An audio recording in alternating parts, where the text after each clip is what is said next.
Hello friends, मैं हूं आपका होस्ट और दोस्त Dwaipayan and welcome to my new YouTube channel civil and civilisation. दोस्तों, आज हम लोग डिस्कस करने वाले हैं वर्क फ्लो के बारे में। वर्क फ्लो को हम दो टाइप्स में डिवाइड कर सकते हैं। एक है गवर्नमेंट ऑर्गेनाइजेशंस के लिए और दूसरा है प्राइवेट ऑर्गेनाइजेशन या कंपनीज के लिए।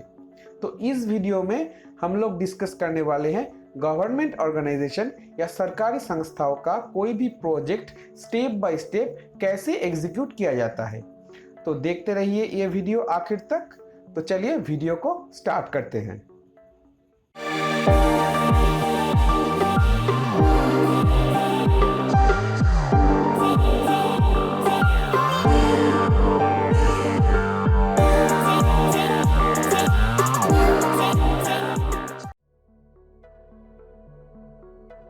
स्टेप 1 रिक्विजिशन और प्रेयर। इस स्टेप में कोई भी जगह में कोई नई प्रोजेक्ट के बारे में गवर्नमेंट को रिक्विजिशन और प्रेयर किया जाता है। जैसे कोई जगह पे नई स्कूल बिल्डिंग, नई हॉस्पिटल्स और police station like government bodies का रिक्वायरमेंट हो, तो उसके लिए गवर्नमेंट को प्रेयर किया जाता है कि यहाँ पे इतने बच्चों के लिए एक स्कूल चाहिए, यहाँ पे इतने आदमी के लिए एक हॉस्पिटल चाहिए और यहाँ पे इतने पुलिस स्टाफ एकोमोडेट करने के लिए एक पुलिस स्टेशन चाहिए, लाइक दैट। इस स्टेप में प्रोजेक्ट का डिटेल्स रिक्वायरमेंट एक लेटर के थ्रू गवर्नमेंट को इन्फॉर्म किया जाता है। Step 2 government initiation. इस स्टेप में गवर्नमेंट लेटर मिलने के बाद एग्जीक्यूशनरी ऑर्गेनाइजेशन को इस प्रोजेक्ट का नेसेसिटी और अर्जेंसी के हिसाब से एक लेटर भेज के प्रोजेक्ट को इनिशिएट करता है। यहाँ पे गवर्नमेंट प्रोजेक्ट का क्राइटेरिया और नेचर के हिसाब से एग्जीक्यूशनरी ऑर्गेनाइजेशन को डिसाइड करता है। एग्जीक्यूशनरी ऑर्गेनाइजेशन जैसे CPWD, PWD, police housing, fishery department या कोई भी प्राइवेट ऑर्गेनाइजेशन भी हो सकता है। इस स्टेप में गवर्नमेंट एग्जीक्यूशनरी ऑर्गेनाइजेशन को लेटर के थ्रू ये बताता है कि उसके इंजीनियर स्टाफ्स साइट विजिट करें और टोटल प्रोजेक्ट का एक डिटेल प्रोजेक्ट रिपोर्ट तैयार करके अप्रॉक्सीमेट कॉस्ट गवर्नमेंट को इन्फॉर्म करें। स्टेप 3 रिकॉग्निशंस सर्वे। इस स्टेप में गवर्नमेंट इंस्ट्रक्शन के मुताबिक साइट विजिट करने जाते हैं एग्जीक्यूशनरी ऑर्गेनाइजेशन का जूनियर इंजीनियर या सब असिस्टेंट इंजीनियर, उसके साथ असिस्टेंट इंजीनियर या एग्जीक्यूटिव इंजीनियर। रिकॉग्निशन सर्वे में जो जगह में प्रोजेक्ट होने वाला है उस जगह का प्रिलिमिनरी लोकेशन लोकेट किया जाता है। वहाँ पर ये देखा जाता है कि पुरानी डिलापिडेटेड बिल्डिंग्स या कोई पेड़ या कोई इलेक्ट्रिकल ट्रांसफार्मर या पोस्ट वो जगह पे है या नहीं, वो जगह का अप्रोच किस तरह से है, यानी कि वो जगह पे पहुंचने का रास्ता किधर से है, जगह में बाउंड्री वॉल है या नहीं, जगह में ड्रेनेज का क्या सिस्टम्स है, जगह में इलेक्ट्रिसिटी मिलने का क्या बंदोबस्त है। टोटल रिपोर्ट ये रिकॉग्निशन सर्वे के एक प्रोफार्मा में फिलअप करके साइट के पिक्चर्स के साथ सबमिट किया जाता है। नेक्स्ट स्टेप यानी कि step 4 detail topographical and contoured survey of the located area. That means located project area का डिटेल टोपोग्राफिकल या कॉन्टूर्ड सर्वे किया जाता है, जिससे कि हमको पता चल सके कि उस जगह का अर्थ प्रोफाइल कैसा है, एरिया के किसी जगह में पॉन्ड है या नहीं, जगह में रास्ता किधर से है, जगह का नॉर्थ डायरेक्शन किधर में है। इसी सर्वे मैप के हिसाब से उस प्रोजेक्ट का जो बिल्डिंग या और भी कोई स्ट्रक्चर्स बनने वाले हैं वो स्ट्रक्चर्स को सर्वे मैप में प्लॉट किया जाता है। इसी तरह से रेडी किया जाता है लेआउट मैप। लेआउट मैप में बिल्डिंग के साथ साथ approach road, tubewell, boundary wall और उस एरिया का नेचुरल स्लोप के हिसाब से सरफेस ड्रेन का भी लेआउट किया जाता है, जिससे कि टोटल एरिया का ड्रेनेज और आउटफॉल के बारे में हमको पता चल सके। स्टेप 5 है सॉइल इन्वेस्टिगेशन टेस्ट। सर्वे मैप में जिस जगह पे स्ट्रक्चर को प्लॉट किया गया है उसी जगह पे हम लोग सॉइल इन्वेस्टिगेशन टेस्ट करते हैं। इसी टेस्ट के हिसाब से हम लोगों को पता चलता है वहाँ का बेयरिंग कैपेसिटी क्या है। बेयरिंग कैपेसिटी इसके लिए ज़रूरत है क्योंकि बेयरिंग कैपेसिटी के हिसाब से हम लोग डिसाइड करते हैं कि वहाँ का फाउंडेशन आइसोलेटेड होगा, कंबाइंड होगा, या स्ट्रिप फाउंडेशन या ग्रिलेज फाउंडेशन होगा। नेचर ऑफ कंस्ट्रक्शन और सॉइल कैरेक्टरिस्टिक्स और बियरिंग कैपेसिटी के हिसाब से ये डिसाइड किया जाता है कि वहाँ पे पाइल फाउंडेशन, वेल फाउंडेशन या मैट फाउंडेशन का क्या रिक्वायरमेंट्स हैं। जैसे कि फ्लाईओवर्स, ब्रिजेस और बिल्डिंग्स के लिए अगर सॉइल बियरिंग कैपेसिटी बहुत लो है तो वहाँ पे पाइल फाउंडेशन प्रेफर किया जाता है। कई जगहों में प्रॉपर बियरिंग कैपेसिटी डेवलप करवाने के लिए सॉइल स्टेबलाइजेशन का मेथड्स या आइसोलेटेड और कंबाइंड फुटिंग के नीचे रिक्वायर्ड डेप्थ का सैंड फिलिंग भी किया जाता है। स्टेप 6 है ड्राइंग। सबसे पहले सॉइल टेस्ट रिपोर्ट के हिसाब से पाइल फाउंडेशन, आइसोलेटेड, कंबाइंड या स्ट्रिप फाउंडेशन का डिज़ाइन किया जाता है। फाउंडेशन डिज़ाइन के साथ साथ कॉलम, बीम या स्लैब और स्टेयरकेस का भी आरसी डिटेल तैयार किया जाता है। इसी के साथ साथ रिक्वायर्ड बिल्डिंग या स्ट्रक्चर का जनरल अरेंजमेंट प्लान या जिसको हम आर्किटेक्चरल प्लान बोलते हैं उसको भी रेडी किया जाता है। ये आरसी प्लान यानी कि रीइंफोर्स डिटेल प्लान और जीए प्लान यानी कि जनरल अरेंजमेंट प्लान बाद में एग्जीक्यूशनरी ऑर्गेनाइजेशन से अप्रूव किया जाता है। 7th स्टेज है प्रिपरेशन ऑफ डीपीआर यानी कि detailed project report.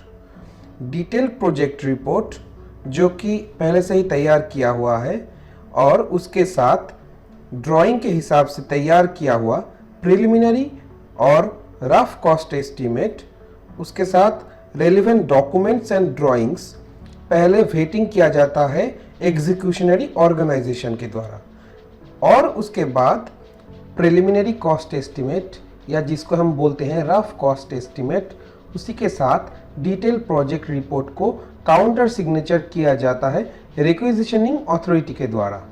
Total 5 sets of copies तैयार किया जाता है, जिसमें से एक कॉपी होती है रिक्विजिशनिंग अथॉरिटी के पास, दूसरी कॉपी होती है एग्जीक्यूशनरी ऑर्गेनाइजेशन के पास, और बाकी 3 सेट्स गवर्नमेंट को भेज दी जाती है फंड प्रोक्योरमेंट के लिए। 8th step is granting of administrative approval. Government को भेजा गया हुआ प्रिलिमिनरी कॉस्ट एस्टीमेट के हिसाब से जो अप्रॉक्सीमेट कॉस्ट प्रोजेक्ट के लिए होती है उसको गवर्नमेंट सैंक्शन करता है, और सैंक्शन करने के बाद उसका जो सैंक्शन कॉपी होता है जिसको हम गवर्नमेंट ऑर्डर या जीओ बोलते हैं, उसको एग्जीक्यूशनरी ऑर्गेनाइजेशन के पास सेंड किया जाता है। इसी को हम एडमिनिस्ट्रेटिव अप्रूवल भी बोलते हैं या सैंक्शन अमाउंट भी बोल सकते हैं। जीओ में ये भी मेंशन रहता है कि टोटल प्रोजेक्ट वैल्यू में से कितना percentage of value government first instalment में प्रोजेक्ट के लिए रिलीज करता है। सपोज एक प्रोजेक्ट का वैल्यू है 1 करोड़ और गवर्नमेंट फर्स्ट इंस्टॉलमेंट में आपको 30 लाख रुपया रिलीज करता है। 9th step is preparation of detailed estimate. Government से एडमिनिस्ट्रेटिव अप्रूवल जीओ के द्वारा मिलने से ये कंफर्मेशन हो जाता है कि गवर्नमेंट उस प्रोजेक्ट के लिए कुछ फंड सैंक्शन किया है। इसी हिसाब से एक डिटेल्ड एस्टीमेट तैयार किया जाता है जो कि तैयार करते हैं एग्जीक्यूशनरी ऑर्गेनाइजेशन का इंजीनियर्स। उसके साथ एब्स्ट्रैक्ट और बिल ऑफ क्वांटिटी जिसको हम बीओक्यू बोलते हैं उसको भी प्रिपेयर किया जाता है। ये बीओक्यू उसके बाद ऑनलाइन पोर्टल के द्वारा टेंडरिंग वेबसाइट में अपलोड किया जाता है। डिटेल एस्टीमेट प्रिपेयर करने के टाइम पे ये ख्याल रखना ज़रूरी है कि टोटल जो अमाउंट होगा वो एडमिनिस्ट्रेटिव अप्रूवल के अमाउंट के अंदर रहे। जो टेंडर ऑनलाइन में अपलोड होती है उसको हम NIT या नोटिस इनवाइटिंग टेंडर और ई टेंडर भी बोल सकते हैं। The next step, that means 10th step is tendering process. हालांकि टेंडरिंग प्रोसेस काफ़ी लंबा प्रोसेस है, तो मैं यहाँ पे शॉर्ट में बताता हूँ टेंडरिंग प्रोसेस एक्चुअली होती क्या है। टेंडरिंग प्रोसेस में ऑनलाइन में अपलोड किया हुआ टेंडर को एजेंसीज बीट करता है। बीट करने के लिए मिनिमम 3 एजेंसीज की ज़रूरत है। अगर पहली बार में बीट सक्सेसफुल नहीं रहा तो उसके बाद सेकेंड कॉल होता है बीट के लिए।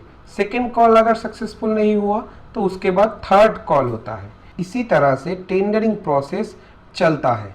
बीट कंप्लीट होने के बाद कॉन्ट्रैक्टर्स या एजेंसीज का सारा डॉक्यूमेंट्स वगैरह चेक किया जाता है, जिसको बोलते हैं टेक्निकल इवैल्यूएशन।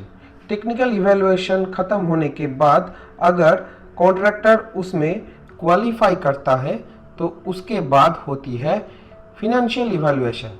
फिनेंशियल इवैल्यूएशन में देखा जाता है कि कौन सा कॉन्ट्रैक्टर सबसे ज़्यादा लेस दे के बीट किया है। तो जो कॉन्ट्रैक्टर सबसे ज़्यादा लेस दे के बीट करता है उसको ही अल्टीमेट में प्रोजेक्ट एग्जीक्यूट करने के लिए LOA यानी कि लेटर ऑफ एक्सेप्टेंस दिया जाता है एग्जीक्यूशनरी ऑर्गेनाइजेशन से। टेंडरिंग में एक चीज़ इम्पॉर्टेंट है कि जो कॉन्ट्रैक्टर बीडिंग में पार्टिसिपेट करता है वो सभी को एक अमाउंट होता है जिसको अर्नेस्ट मनी हम लोग बोलते हैं। अर्नेस्ट मनी को बैंक में डिपॉजिट करना पड़ता है। सक्सेसफुल बीडिंग के बाद जो कॉन्ट्रैक्टर्स डिस्क्वालीफाई हो जाता है उसको अपना अर्नेस्ट मनी वापस मिल जाता है। Step 11 issuing of LOA। LOA का मतलब है लेटर ऑफ एक्सेप्टेंस। इसका मतलब जो एजेंसी सक्सेसफुल बीडिंग के बाद सबसे ज़्यादा लेस दे के काम को हासिल करता है उसको ही letter of acceptance tendering section के थ्रू इशू किया जाता है। Step 12 issuing of work order. LOA या लेटर ऑफ एक्सेप्टेंस मिलने के बाद कॉन्सर्न्ड एजेंसी को वर्क ऑर्डर या वर्क परमिट दिया जाता है एग्जीक्यूशनरी ऑर्गेनाइजेशन के एग्जीक्यूटिव इंजीनियर या असिस्टेंट इंजीनियर के द्वारा। इसका मतलब है आप जल्दी से जल्दी काम चालू कर सकते हैं। स्टेप 13 है फील्ड एग्जीक्यूशन। फील्ड एग्जीक्यूशन में कॉन्सर्न्ड सब असिस्टेंट इंजीनियर या एग्जीक्यूशनरी ऑर्गेनाइजेशन का जूनियर इंजीनियर से परमिशन लेके एजेंसी फील्ड वर्क यानी कि साइट पे जो प्रोजेक्ट वर्क होता है उसको चालू करते हैं। फील्ड वर्क एग्जीक्यूट करने के टाइम पे कॉन्ट्रैक्टर को सारी प्रोजेक्ट डिटेल्स और ड्राइंग हैंड ओवर किया जाता है। इसी हिसाब से कॉन्ट्रैक्टर अपनी लेबर टीम को साइट पे डिप्लॉय करते हैं और अपना काम चालू करते हैं। Step 14 handing over of the project. Field work या साइट वर्क 100% सक्सेसफुली कंप्लीट होने के बाद उस प्रोजेक्ट को या साइट को रिक्विजिशनिंग अथॉरिटी को हैंड ओवर किया जाता है। ये हैंड ओवर करते हैं एग्जीक्यूशनरी ऑर्गेनाइजेशन का एग्जीक्यूटिव इंजीनियर या superintending engineer. The last step which is step 15 making of final bill and preparation of utilisation certificate. तो टोटल प्रोजेक्ट का काम कंप्लीट होने के बाद एजेंसी या कॉन्ट्रैक्टर को फाइनल बिल दिया जाता है। हालांकि प्रोजेक्ट चलते चलते एजेंसी RA बिल भी मांग सकते हैं, इसी हिसाब से उसको RA बिल और रनिंग अकाउंट बिल दिया जाता है। लेकिन पूरी प्रोजेक्ट कंप्लीट होने के बाद उसको फुल एंड फाइनल सेटलमेंट यानी कि फाइनल बिल प्रोवाइड किया जाता है। इसी के साथ साथ प्रोजेक्ट 100% ख़त्म हो गया, इसके लिए गवर्नमेंट को उसका यूटिलाइजेशन सर्टिफिकेट और शॉर्ट में उसको UC बोलते हैं उसको सेंड किया जाता है। यूटिलाइजेशन सर्टिफिकेट एक इंफॉर्मेशन है जिससे कि गवर्नमेंट को पता चले गवर्नमेंट कितना फंड रिलीज किया था और उसमें से कितना फंड यूटिलाइज हुआ है। तो ये था step by step government projects का वर्क फ्लो। हालांकि स्टेप 1 से लेके स्टेप 15 तक हर स्टेप का डिटेल में इलाबोरेशन ज़रूरी है।